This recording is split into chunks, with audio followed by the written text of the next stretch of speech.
bom dia! O seu NA1 está no ar. Eu agradeço desde já a sua companhia. Vamos juntos? Até 13h.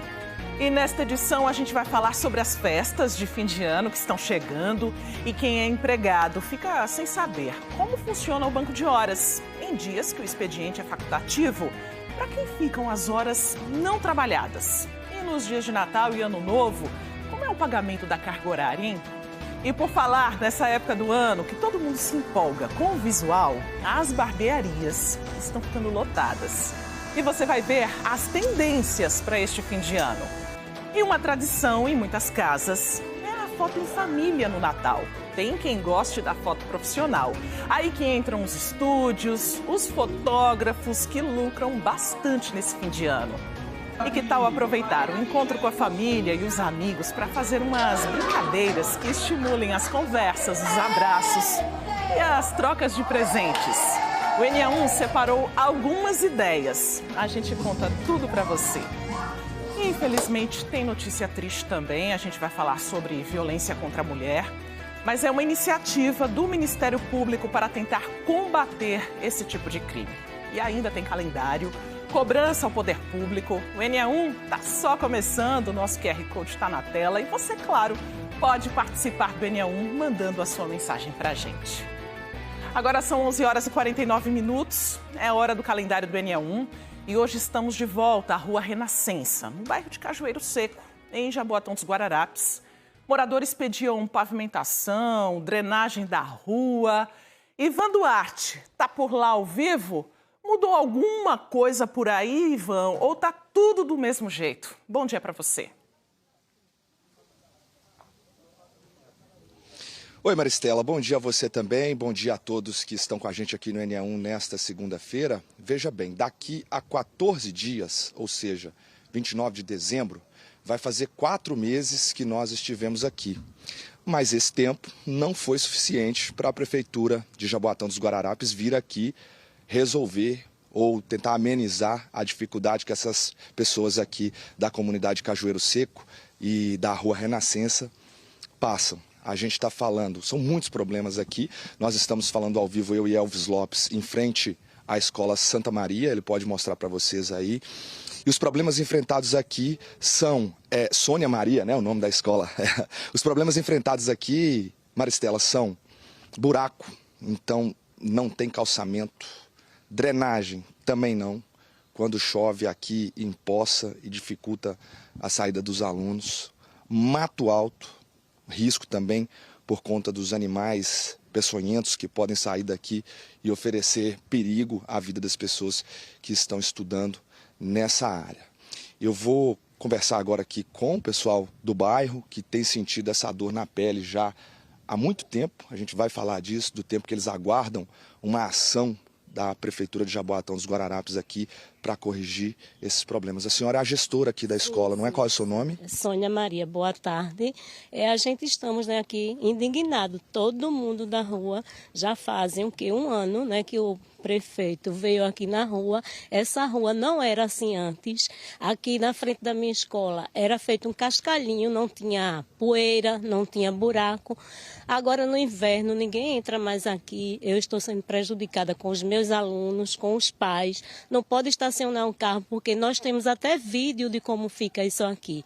Aí queremos uma posição da prefeitura. O que é que ele tem para nos ajudar nesse período, que vai chegar o inverno novamente e vamos passar por tudo isso. Tudo bem? Como é seu nome? Carol. Carol, há quanto tempo que vocês esperam aqui uma solução para essa rua? Há muito tempo. E fora que eles prometem e nunca cumprem, né? E falam que vão fazer a capinagem e nem isso, o básico, eles não fazem. Então deixa muito a desejar. Pois é, da última vez que nós viemos aqui, na nota que enviaram, disseram que no dia seguinte vinha uma equipe aqui para fazer a capina, né, Marconi? Essa equipe veio ou não veio? Boa tarde. Não veio. Inclusive essa obra daqui da rua, que era de calçar a rua toda, a Rua Renascença, ela está parada há mais de 1 ano e 6 meses aqui, a gente aguarda. Cavaram a rua toda e deixaram aqui essa buraqueira que vocês estão vendo aqui, certo? Colocaram meio fio e abandonaram a obra. E a gente está aqui com a obra abandonada. Agora, você estava me contando aqui quando eu cheguei, veja isso, gente, que teve assinatura aqui para começar o serviço. Então, quando se começa uma obra, se faz assinatura, vem o prefeito, vem o vereador, entende-se que tem dinheiro para fazer a obra. Cadê o dinheiro para fazer a obra que na última nota que enviaram para a gente disseram que está esperando dinheiro vir de Brasília para conseguir fazer? Cadê o dinheiro? Pois é, eles vieram e assinaram ali, o prefeito Mano Medeiros assinou a obra de mais de 300 ruas, inclusive essa rua e a Rua Equador também seria contemplada aqui, e começaram a fazer a obra e deixaram a obra abandonada. Essa rua ela começa um pouquinho mais para trás ali, pessoal. Eu estava até conversando com o Marconi, que tem um concreto bem no meio passando assim, e os lados sem calçamento, sem nada, dificulta a passagem de carros. A gente tem uma reportagem aí para mostrar para vocês dessa última vez que nós viemos aqui no dia 29 de agosto. Vamos acompanhar. A primeira vez que estivemos na Rua Renascença, no bairro de Cajueiro Seco, foi no dia 29 de agosto. Mostramos o sofrimento dos moradores diante de vários problemas. Eles reclamavam de situações como a falta de drenagem e de capinação. Tem moradores que têm deficiência aqui na rua, tem gente que tem carro, não pode colocar seu carro na garagem. Se precisar de um socorro aqui, a gente não tem como o SAMU entrar nessa rua aqui. Prometeram de fazer as galerias, fazer o asfalto e a rua toda, até lá no final, que essa rua é bem grande e ela ia ficar como uma via principal, coisa que não aconteceu. Na época, a Prefeitura de Jaboatão dos Guararapes informou que a obra dependia de repasses federais e que o último tinha sido realizado em março do ano passado. Também disse que estava buscando regularizar o fluxo financeiro. Sobre a falta de capinação, prometeu realizar o serviço no dia seguinte.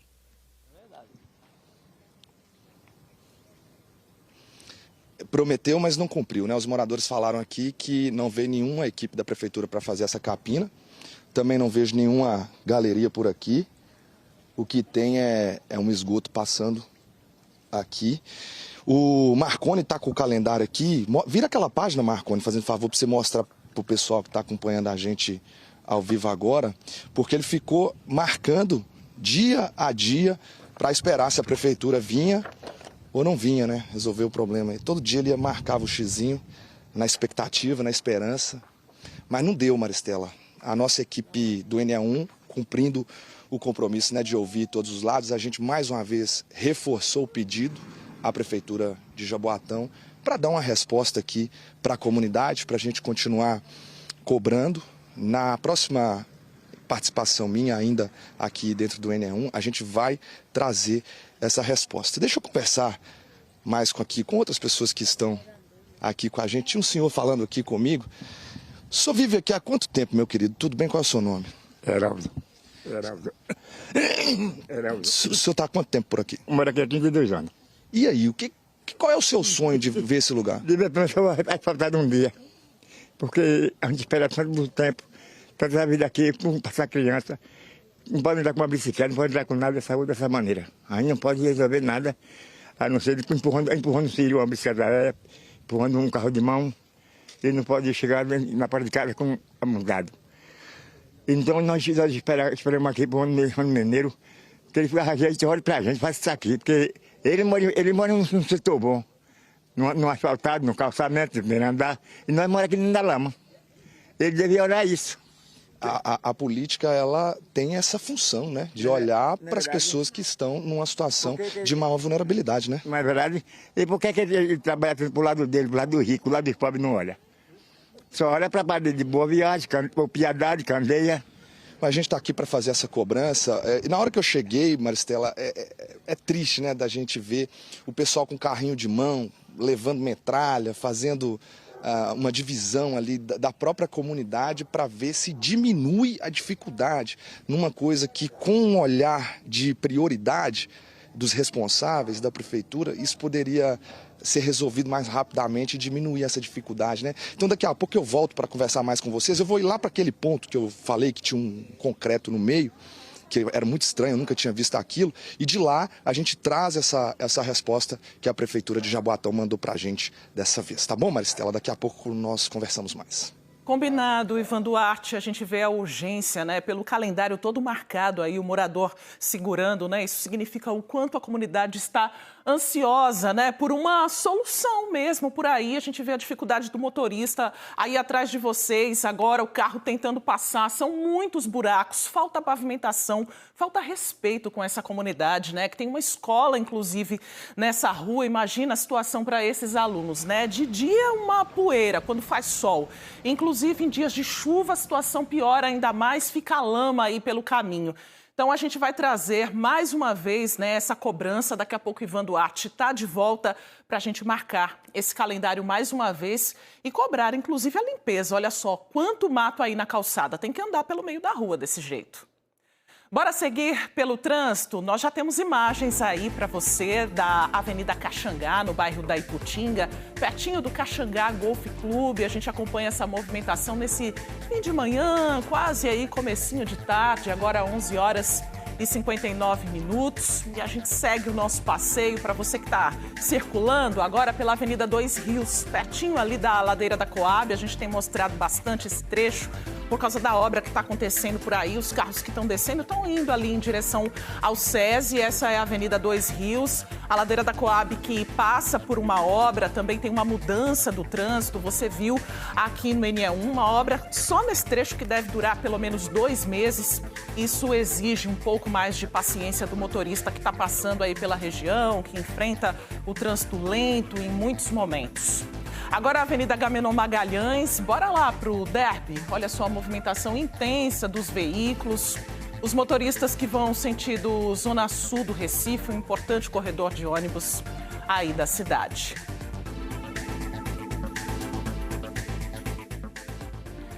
A gente segue agora para um outro ponto da área central do Recife, o Cais de Santa Rita, que tem mudança no trânsito, nas paradas de ônibus, no bairro de São José. O NE1 mostrou com o nosso Globocop na última sexta-feira. Hoje quem está por lá é Joab Alves, para mostrar agora do chão, né, Joab? Pertinho aí dos motoristas, vendo essa movimentação ao vivo para a gente, agora meio-dia em ponto. É com você, boa tarde. Maristela, muito boa tarde para você, boa tarde a todos. Olha, o tempo que eu passei aqui, muita reclamação dos motoristas que vêm aqui, o sentido, né? O centro da cidade e que vai para Boa Viagem, por exemplo. Nesse local exato que eu estou, só os ônibus é que estão passando. Eu vou pedir licença para você de casa, para girar a tela, para você acompanhar com a gente um pouquinho dessa mudança, tá? A gente até preparou uma arte para facilitar esse entendimento. Aqui, né, no Cais de Santa Rita, só os ônibus é que estão passando por aqui, tá? Os carros de passeio não estão passando. Desde a última sexta-feira, o trânsito mudou aqui nessas proximidades. E a principal mudança é na via que fica por trás do Recife Expocente, que teve o sentido invertido e agora é exclusiva para o transporte público e para operações de carga e descarga do centro de convenções. Inclusive, a gente vê até uma movimentação aqui. Esse carro provavelmente deve ser da polícia, mas aqui os carros de passeio que faziam o contorno também não estão podendo mais fazer esse retorno. Eles estão vindo e fazer o retorno mais um pouco à frente, né? Eles geralmente faziam o retorno aqui no novo hotel. E com isso também houve mudança nos ônibus. A gente até preparou uma arte aí que chegavam aqui pelo Cais de Santa Rita, pela Avenida Sul e pelo Cais José Estelita, passam a entrar no terminal por esse novo trajeto, tá? As mudanças também afetam quem utiliza as linhas do terminal, já que algumas paradas seletivas foram alteradas. De acordo com o Grande Recife Consórcio de Transporte, que é responsável, né, pelas mudanças, as medidas valem tanto para as linhas regulares quanto também para as linhas Bacurau. Algumas paradas das linhas afetadas, né, também passaram por ajustes. Mais uma vez estou mostrando para você de casa que está acompanhando essas imagens aqui ao vivo. Quem vem sentido a área central do Recife, né, os carros de passeio que antes poderiam entrar nessa faixa aqui, né, e sentido Boa Viagem, não pode mais. Apenas as linhas de ônibus aqui estão autorizadas. Agora é importante também dizer que você, motorista, que está acompanhando a gente pelo Globoplay, ou ao vivo também em casa, pela televisão, você também pode conferir essas alterações pelo site, tá? Atenção, que é o virtual.granderecife.pe.gov/BR/rumo. a gente convidou algum representante do Grande Recife Consórcio de Transporte para conversar com a gente, para explicar melhor como é que está funcionando essa alteração, o real motivo dessa alteração. E aí foi passado para a gente que é provisório essa mudança aqui no Cais de Santa Rita, né, e que quando a ponte giratória for entregue, deve voltar à normalidade aqui do trânsito com outras alterações. A gente reforça esse convite, né, para, quem sabe, numa próxima oportunidade eles explicarem melhor para a gente. Tive até a oportunidade de conversar com alguns agentes da CTTU, né, que explicaram para a gente essas alterações que está havendo por aqui. E reforço, há muita reclamação aqui dos motoristas, viu, Maristela? É com você.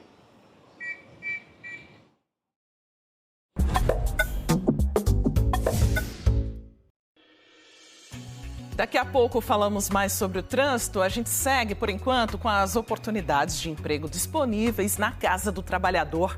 Quem sabe, não é a chance que você espera? Estamos aqui na torcida, viu? Bora ver então aqui no telão. Tem 30 vagas para costureira em geral. Para trabalhar em Olinda, é preciso ter um ensino fundamental completo, 6 meses de experiência. O salário para essas vagas foi informado. É de R$ 1.718. Tem oportunidade de emprego também para você que trabalha como encarregado de obras. É para trabalhar no Recife, são 10 vagas. Se você tiver um ensino fundamental completo, 6 meses de experiência no currículo, já pode então se candidatar a uma dessas oportunidades. Tem vagas também para você que é operador de telemarketing ativo para trabalhar aqui na capital pernambucana. São 70 oportunidades. No currículo, ensino médio completo, 6 meses de experiência. E o salário para essas vagas foi informado, tá? Tá aí na sua tela, R$ 1.536. Tem vagas também para você que trabalha como eletricista, para trabalhar também na capital pernambucana. São 10 oportunidades. Ensino fundamental completo, 6 meses de experiência. Já pode se candidatar a uma dessas vagas. Vai lá no cedep.pe.gov.br que tem outros detalhes sobre essas e outras vagas. Boa sorte aí aos candidatos. Olha, e quem trabalha tá de olho na escala de fim de ano, né? Quem não quer uma folguinha? Vou te mostrar essa imagem. Quem sabe trocar o sapato pelo chinelinho na praia, ter um descanso, como nosso amigo aí da ilustração. Tem gente contando as horas. Só que existem algumas regras para esse período. Como ficam horas extras, banco de horas? Bora saber então com Daniele Fonseca, ela está com uma advogada. Muitos acordos são feitos também nessa época do ano, né, Daniele? Boa tarde para você. Oi, Maristela, boa tarde para você, para todos que estão com a gente. Olha, pesa de forma muito significativa o acordo ali, né, entre patrão e empregado, também de acordo com as convenções de cada categoria e, claro, o bom senso de todo mundo. A advogada que a gente convidou para essa entrevista é Silvia Nogueira. Ela é da Comissão de Direito do Trabalho da OAB Pernambuco. E então, Silvia, levando em consideração dias 24 e 31, não são feriados, né? Mas de acordo com o que preza a lei em relação ao servidor público, a partir das 14 horas é ponto facultativo. E quem trabalha como CLT, como é que fica? Boa tarde. Boa tarde, Daniele Fonseca. Boa tarde, Maristela. Boa tarde a todos e a todas que estão nos assistindo. A pergunta diz respeito a como é que fica esses dias em que não são feriados e que, no entanto, são dias importantes e que ficam na véspera de feriado. No serviço público é muito claro, se for decretado ponto facultativo a partir de 2 da tarde, não há nenhum problema. O ponto facultativo, o nome já diz, é faculdade do servidor prestar serviço ou não. Mas o empregador da empresa privada, ele pode também decretar ponto facultativo. E aí tem 2 situações. Se ele decreta ponto facultativo esses dias e liberar o trabalhador de prestar serviço, não tem nenhuma consequência jurídica. Agora, ele pode, com um acordo com o sindicato, reservar aquele dia para que seja incluído no banco de horas, se a empresa tiver banco de horas, para que seja compensado posteriormente. E nos dias 25 de dezembro e 1º de janeiro, esses sim, são feriados. Quais são os benefícios de quem trabalha? todo aquele trabalhador que presta serviço em dia reservado ao repouso, como feriados civis e religiosos, ele tem direito a receber dobrado por cada hora trabalhada. Se a hora dele é 100, ele tem que receber cada hora trabalhada nesses dias a R$200. Agora, quem trabalha, por exemplo, naquele esquema de 12 por 36, né? 12 horas de trabalho por 36 de folga, se encaixa também nesse critério? Exatamente. Todo trabalhador em escala, se aquele dia de trabalho estiver dentro da escala de trabalho e ele prestar serviço, ele tem direito a receber a dobra. Não importa se a escala dele é 12 por 36, se é 5 por 2, se é 6 por 3, não interessa. Se ele estava escalado para trabalhar naquele dia e prestar serviço, ele tem direito, sim, a receber dobrado. Doutora, e se ele falta sem justificativa? Quais são as punições? E eu também acrescento, é o caso de ter demissão por justa causa, já que são dias, assim, bastante delicados no calendário, né? Vai ser difícil até para o empregador conseguir alguém para substituir, porque a escala já saiu. Nesses casos, se o empregado estava escalado e ele deixa de prestar serviço naqueles dias, qual é a consequência para a situação dele com o empregador?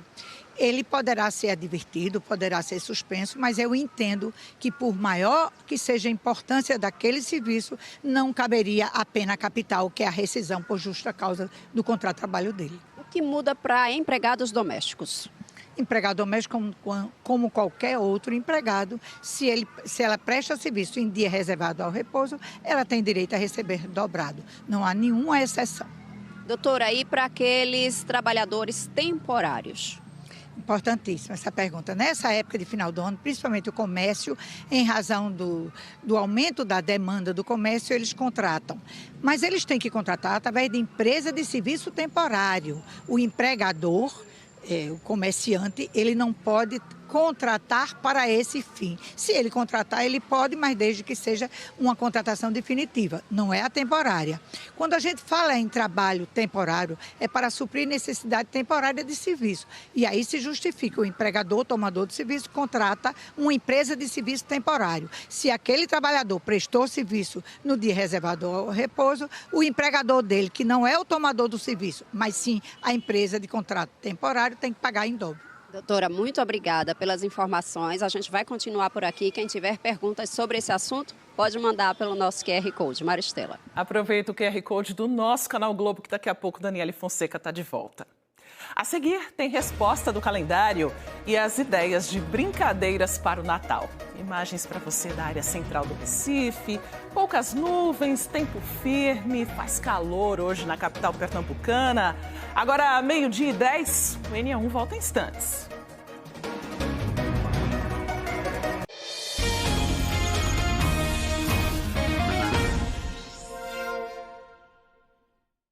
Estamos de volta. O calendário do NA1 está cobrando solução para a falta de pavimentação, de drenagem na rua Renascença, no bairro de Cajueiro Seco, em Jaboatão.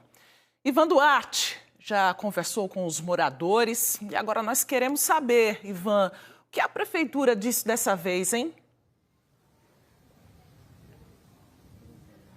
Ô Maristela, eu vou passar essa nota para vocês já já, mas antes, os moradores aqui da comunidade até me pediram que eu focasse bastante nessa história do calçamento e da drenagem, que são as prioridades mais urgentes aqui para resolver o problema. Só que a assessoria da prefeitura mandou uma mensagem para a gente dizendo que teve sim a capinação no dia 30 de agosto, um dia depois que o calendário do NA1 esteve por aqui. Eu vou falar mais uma vez com o Marconi, que é uma liderança forte aqui da comunidade, para saber que capinação foi essa que a prefeitura está dizendo agora que teve, Marconi.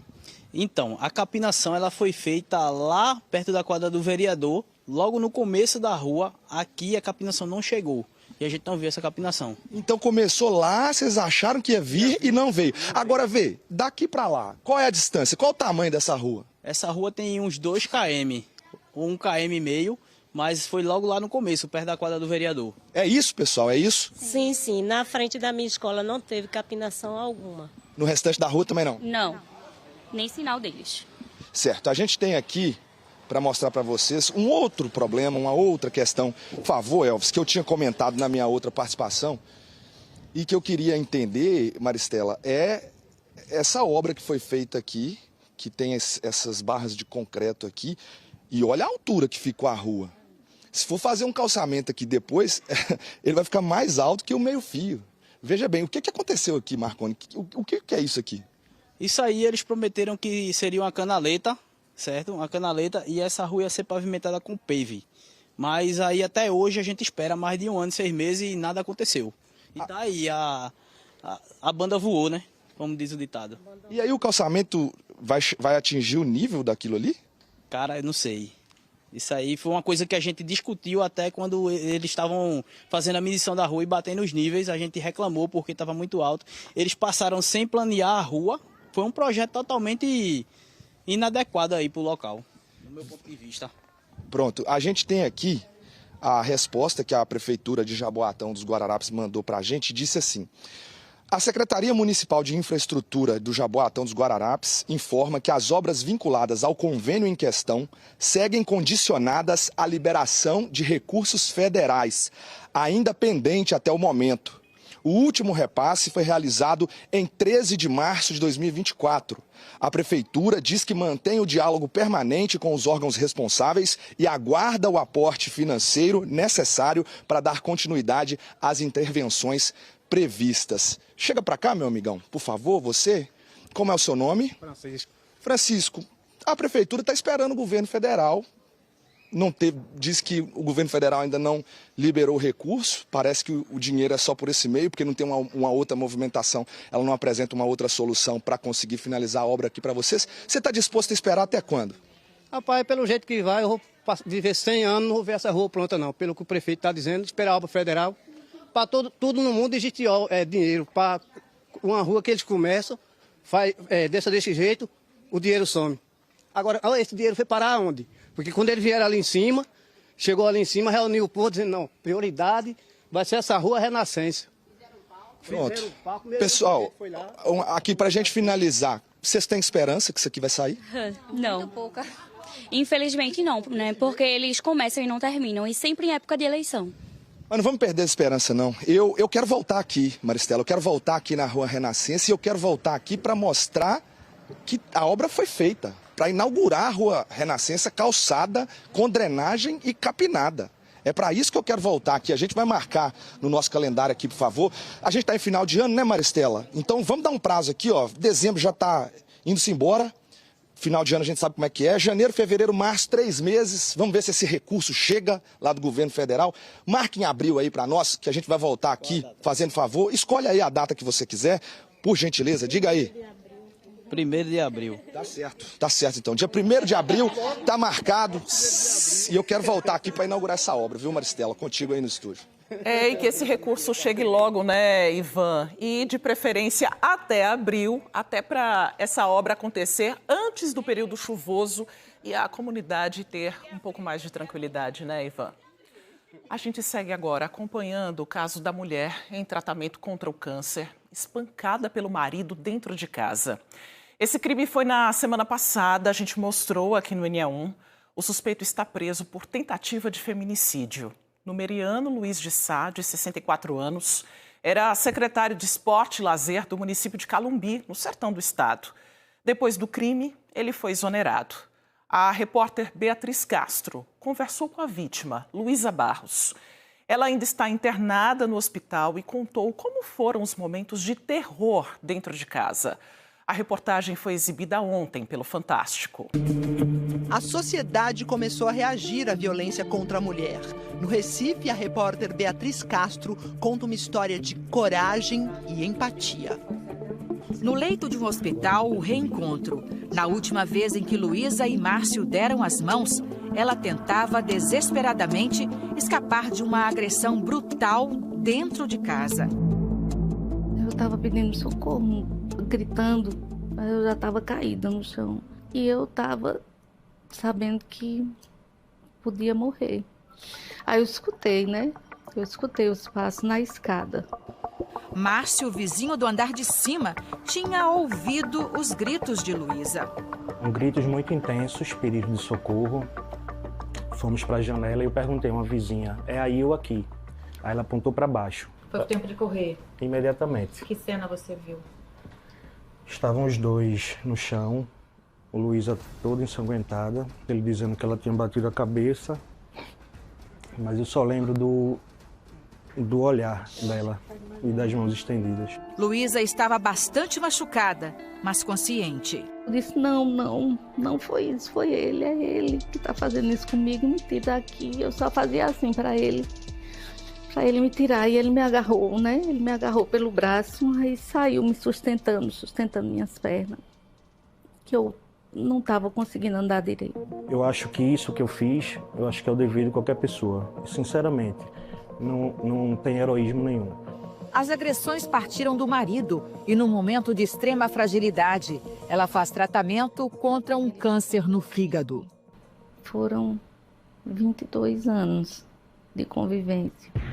Na terça-feira, Luísa pediu para ele ajudá-la a pegar uma caixa de remédios que tinha caído embaixo da geladeira.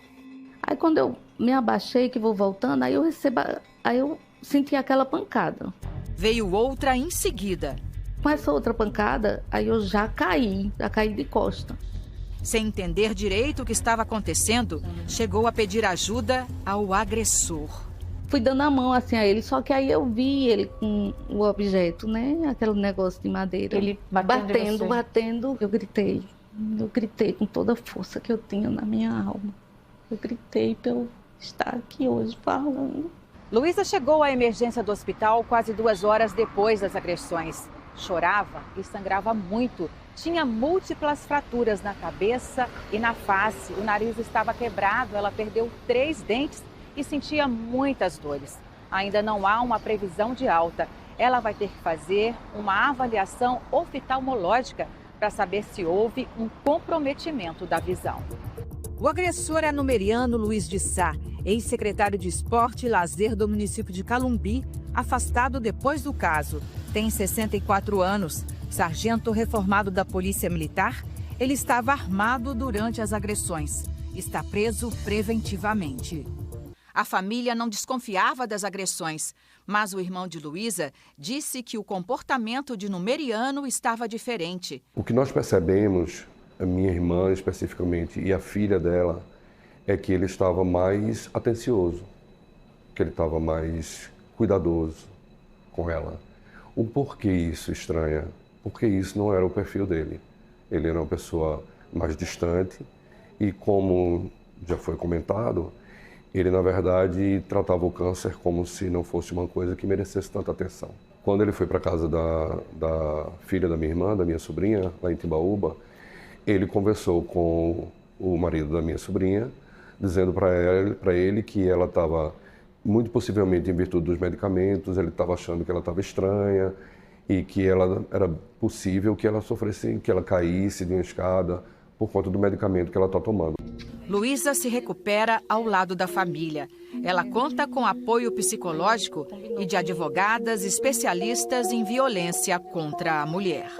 Ela já tinha relatado para a gente que vinha passando por violências psicológicas, morais, verbais e que, na verdade, ela acabava naturalizando, porque ele era o companheiro dela e porque ele manipulava falando que ele era que ele estava fazendo um grande favor de estar com ela. As advogadas acreditam que o crime foi premeditado. Tinha muitas manchas de sangue perto da geladeira, na parede, em frente à geladeira. Havia também manchas de sangue, poucas, respingos, pela casa, no caminho do quarto. Em cima da cama do quarto estava a mala dela, desfeita. E, paralelamente, perto da porta de saída, havia a mala dele feita. Pronta realmente para indicar ali uma possível fuga ou então uma possível saída livre. O pedaço de madeira, os peritos ainda estão fazendo essa análise, mas de início já não conseguiam identificar de onde adivinha aquele pedaço de madeira na casa.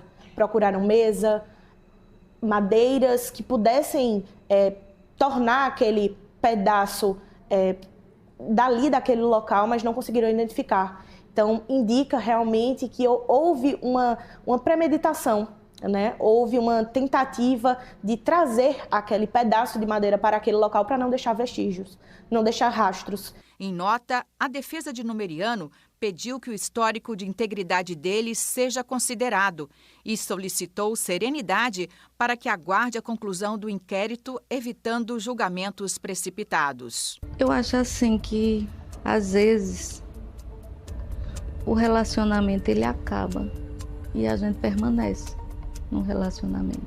Tenha coragem, se conseguir identificar, e saia. Saia antes.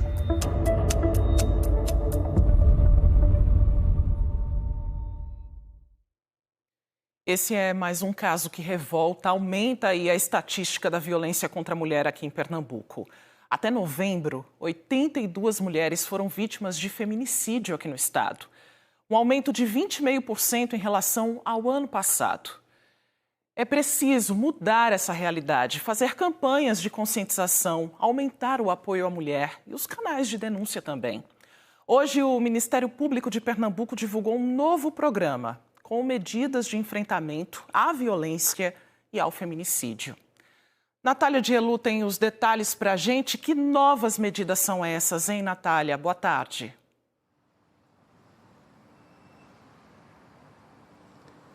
Boa tarde, Maristela. Boa tarde a todos. É sempre muito angustiante, né?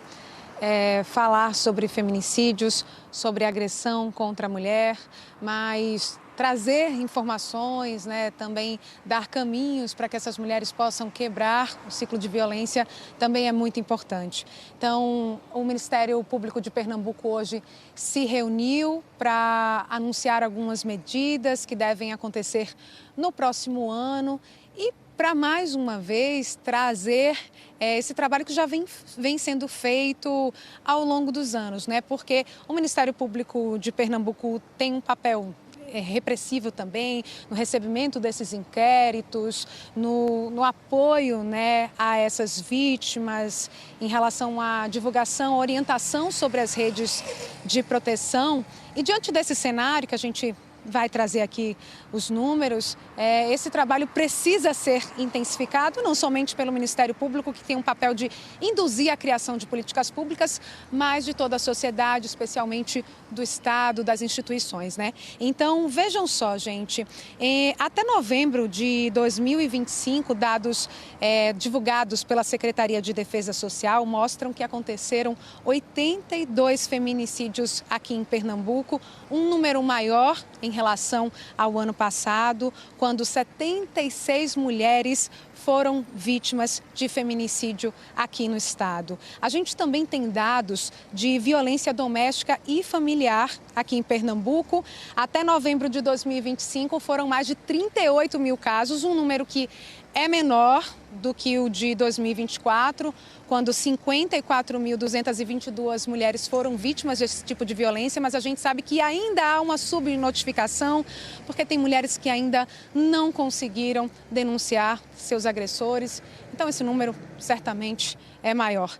Então, a gente acompanhou a divulgação do trabalho, né, dessas ações do Ministério Público de Pernambuco para o próximo ano. A gente vai ouvir agora o Procurador-Geral da Justiça, José Paulo Xavier, que falou da importância desse trabalho coordenado com as outras instituições do Estado. Vamos ouvir o que ele falou.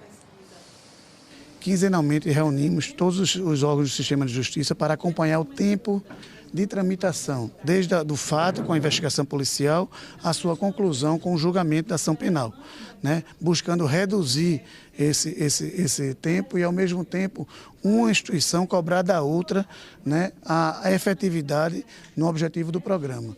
Sem integração, né, os resultados não atingirão o efeito desejado. O projeto Ciranda Lilás, lançado esse ano, tem esse objetivo de fortalecer a rede, né, fazendo esse diagnóstico nos municípios. O que é que tem disponível? A Secretaria da Mulher, o Conselho de Direitos, os centros de referência de atendimento às mulheres, e iremos lançar o painel do projeto Ciranda Lilás, que é exatamente essa compilação desses dados, que vão fazer com que o Ministério Público tenha esse conhecimento de toda a rede disponível os dados também de ocorrência de crime, para que possa atuar também nos locais onde há mais ocorrências, né? E a partir daí fortalecer e qualificar também a nossa atuação. Projeto Promotoria de Justiça de Portas Abertas às Vítimas, né? O projeto estratégico, ele tem o objetivo de fazer essa divulgação, né? Ampliar o conhecimento das pessoas do que é a instituição do Ministério Público na proteção das vítimas, né? De que elas se sintam realmente seguras e tranquilas, sabendo que é um direito procurar e ser atendida por um promotor, por uma promotora de justiça, por sua equipe, e apresentar as demandas, seja na área jurídica, seja no campo extrajudicial, né? De proteção, de assistência social, de atenção psicossocial.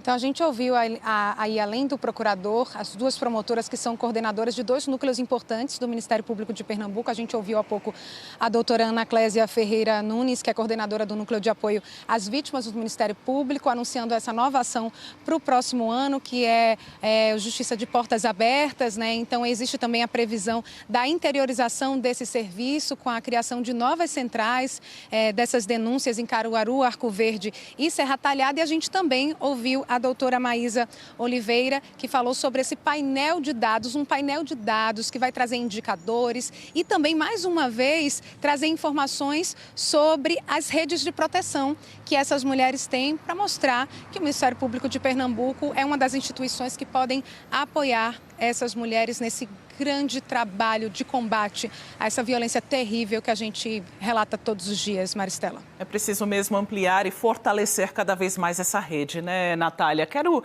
reforçar com você os canais de denúncia de violência contra a mulher. Os números já estão aqui na nossa tela. Tem o número da Central de Atendimento à Mulher. Você pode ligar para o 180. O número também da Ouvidoria da Secretaria da Mulher é o 0800 281 8187. Aproveita e tira uma foto da tela para você ter esses números guardados no seu celular. E também o número da Polícia Militar, que é o 190. A gente muda de assunto para voltar a falar sobre a escala de fim de ano e os direitos dos trabalhadores nesse período. Você participa pelo nosso canal Globo e olha, Daniele Fonseca está de volta para responder as perguntas que chegaram, né, Daniele? Foram várias, viu, Maristela, que chegaram aí pelo nosso canal, né, o QR Code. E a doutora Silvia continua aqui com a gente, ela é advogada trabalhista. Então, doutora, uma das dúvidas. Elane Érica Gomes do Nascimento, ela pergunta o seguinte: servidor público que trabalha no feriado recebe 1 ou 2 dias de folga para compensar ali aquele feriado trabalhado? E aí eu pergunto também se ele tem esse direito. Servidor público não é seletista. Ele é regido pelo Estatuto do Servidor Público, que é uma lei estadual, municipal ou federal. E é essa lei que rege a situação do servidor público.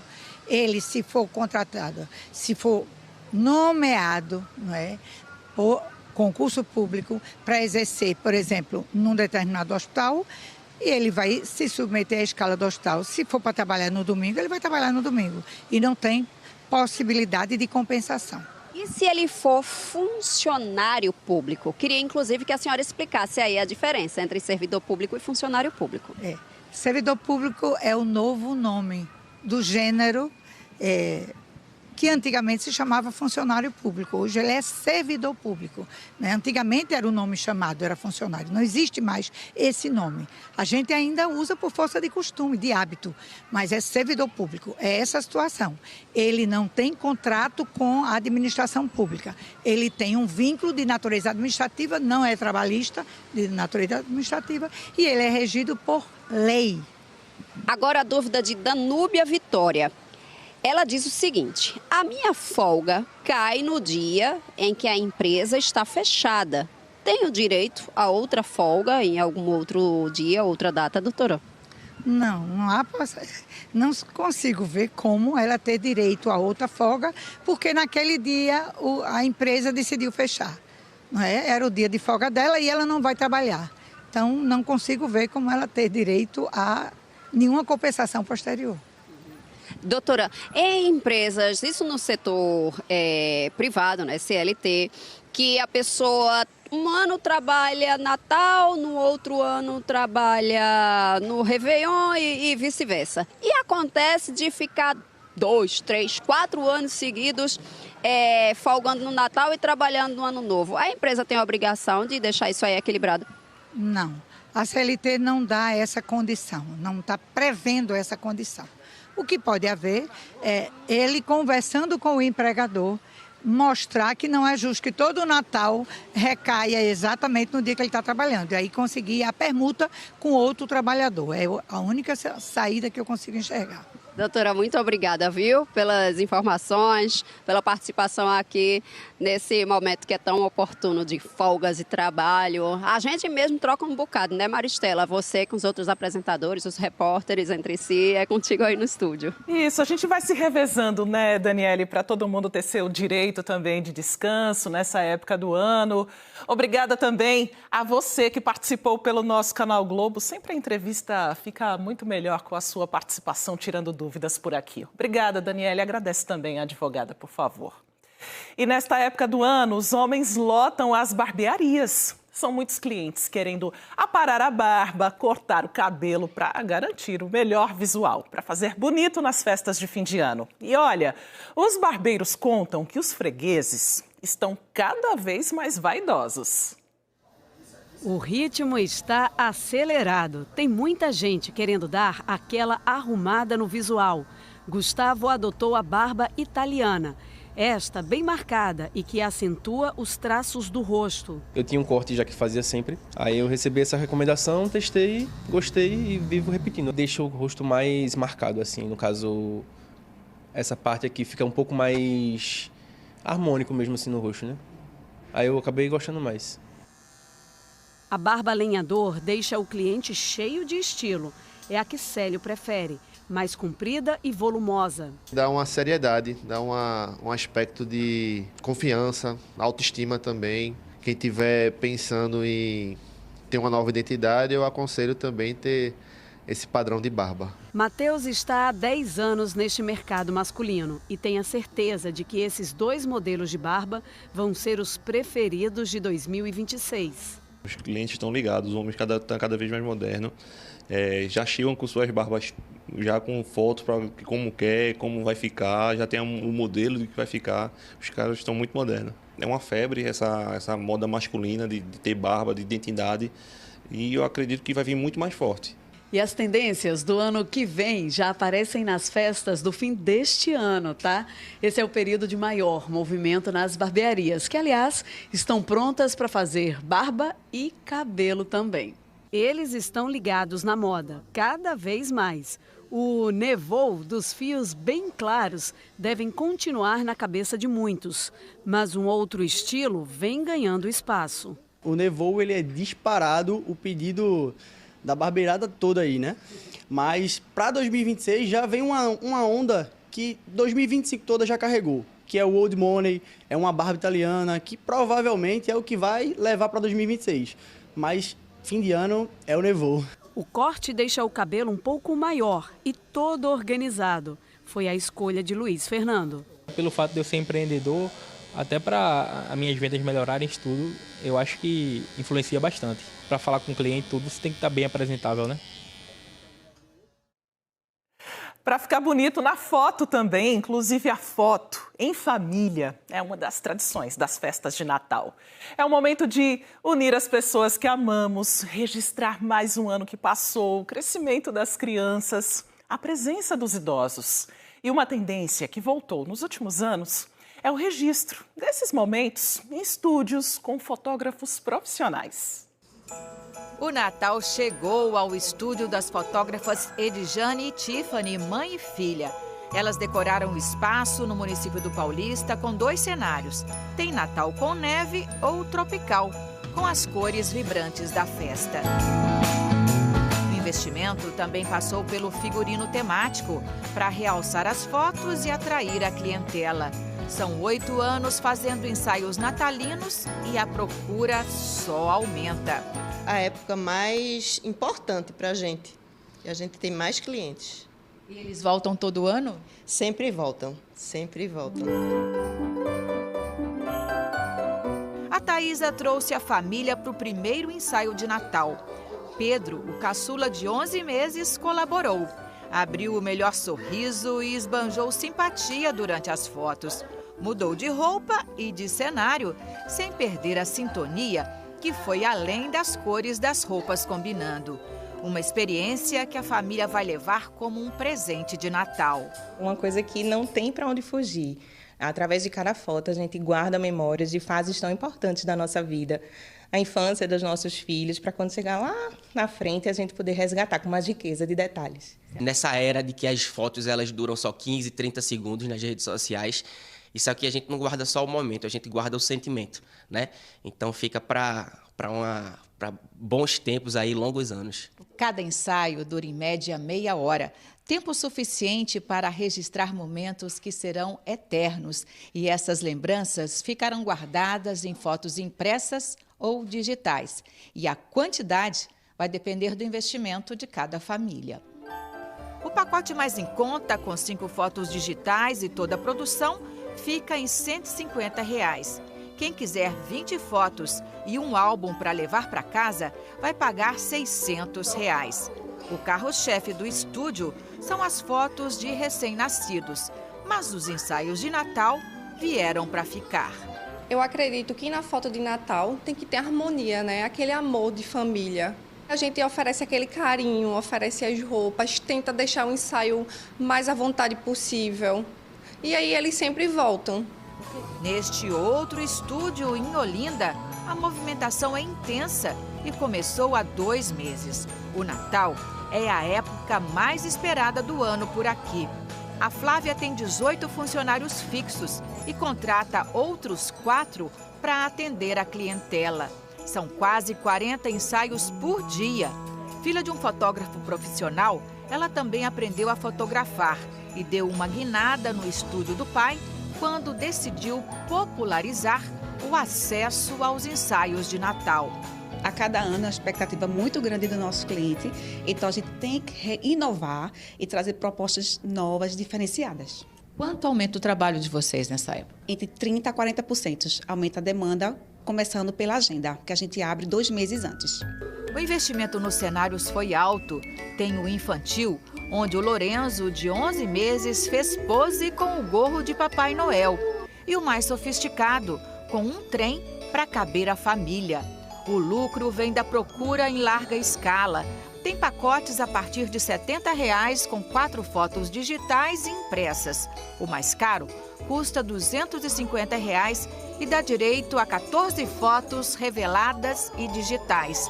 O calendário de Natal, com a imagem da família, sai por R$ 30. Já é o 4º ano que a Tatiana, o Márcio e o Matheus vêm fazer o ensaio fotográfico. Este é um momento muito esperado pela família, que quer levar adiante esta tradição. É um momento de celebrar, né, em família, registrar todos os natais, né, desde o nascimento de Matheus, e também uma forma de registrar, né, o desenvolvimento dele, o crescimento dele, para que no futuro, né, a gente possa ver, né, e relembrar, né, tudo isso que vivemos em cada Natal. Muita emoção. A gente vai relembrando, né, tudo que já passou, toda a caminhada, é muito legal. E olha a foto do Antônio aos 3 meses no primeiro ensaio de Natal. Agora, com 4 anos de idade, ele embarcou com a família para mais uma sessão de fotos e deu um show. Sorriu, abraçou, tocou o sino. Fez festa com a neve de bolinhas de isopor.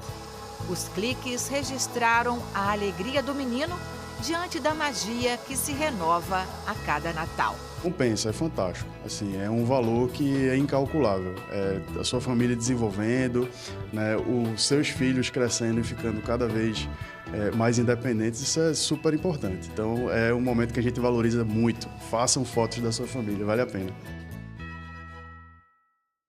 Fica o registro para a vida toda, né? No jornal hoje, você vai ver que 16 pessoas morreram depois de um atentado ontem na Austrália. Kovalik. Daqui a pouco, no Jornal Hoje, a gente mostra o Chile já começou a transição de poder depois da vitória do candidato da direita, José Antônio Kast. O primeiro passo é uma reunião com o atual presidente, Daniel Boric, que é de esquerda. O dia seguinte do atentado, numa cerimônia judaica na Austrália, as autoridades ainda tentam descobrir a motivação do ataque. 16 pessoas morreram, entre elas um dos atiradores. E depois que a deputada Carla Zambelli renunciou ao mandato, Brasília tem uma semana decisiva para os casos de outros 2 deputados, Alexandre Ramagem e Eduardo Bolsonaro, os 2 do PL. E Curitiba vira um destino turístico no Natal. A expectativa é de mais de 300 mil visitantes para 150 atrações. Luzes, cores, emoção. É ela, a magia do Natal por todos os cantos da cidade. Espero você no Jornal Hoje. Até lá! A seguir, que tal aproveitar o encontro com a família e os amigos para fazer umas brincadeiras que estimulem as conversas, os abraços e as trocas de presentes. Depois do intervalo, o NE1 mostra algumas dessas brincadeiras que estão fazendo sucesso. Até já, agora 12h45.